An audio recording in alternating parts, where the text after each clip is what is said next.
பச்சை பட்டாணி வச்சு குயிக்காக ஒரு லஞ்ச் பாக்ஸ் ரெசிபி பார்க்கலாம் வாங்க. குக்கரில் 3 டேபிள் ஸ்பூன் ஆயில், ஸ்பைசஸ் சேர்த்துட்டு கட் பண்ணி வச்சுருக்க ஒரு பெரிய வெங்காயம், ஒரு பச்சை மிளகாய் சேர்த்து வதக்கிட்டு, இன்றைக்கி தக்காளி 2 தக்காளி எடுத்திருக்கேன், 7-8 பல் சின்ன வெங்காயம், கொஞ்சமாக இஞ்சி பூண்டு, ஒரு கைப்பிடி அளவு புதினா, கொத்தமல்லி, இது எல்லாத்தையுமே அரைச்சி எடுத்துக்கலாம். வெங்காயம் வதங்கினதுக்கப்புறமா நம்ம அரைச்சி வச்சுருக்கிற பேஸ்ட்டை சேர்த்து இதுக்கு தேவையான அளவு உப்பை ஃபஸ்ட்டே சேர்த்து அதோட கலர் நல்லா மாறி வர வரைக்கும் வதக்கிக்கலாம்.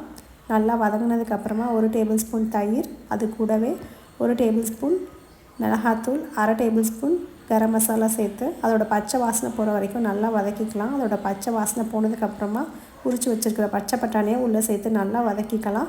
1 கப் பாஸ்மதி ரைஸ்க்கு 1 கப் தண்ணி சேர்த்துருக்கேன். இது வந்து ஃப்ரெஷ் பச்சை பட்டாணி நான் சேர்த்துருக்கேன். நீங்கள் காஞ்ச பச்சை பட்டாணியாக இருந்தால் 6 மணி நேரம் ஊற வச்சு சேர்த்துக்கோங்க. குக்கரில் ஒரு விசில் விட்டு எடுத்தோன்னா சூப்பரான green peas rice ready. Try பண்ணி பாருங்கள். வீடியோ பிடிச்சா லைக் பண்ணுங்கள், சப்ஸ்கிரைப்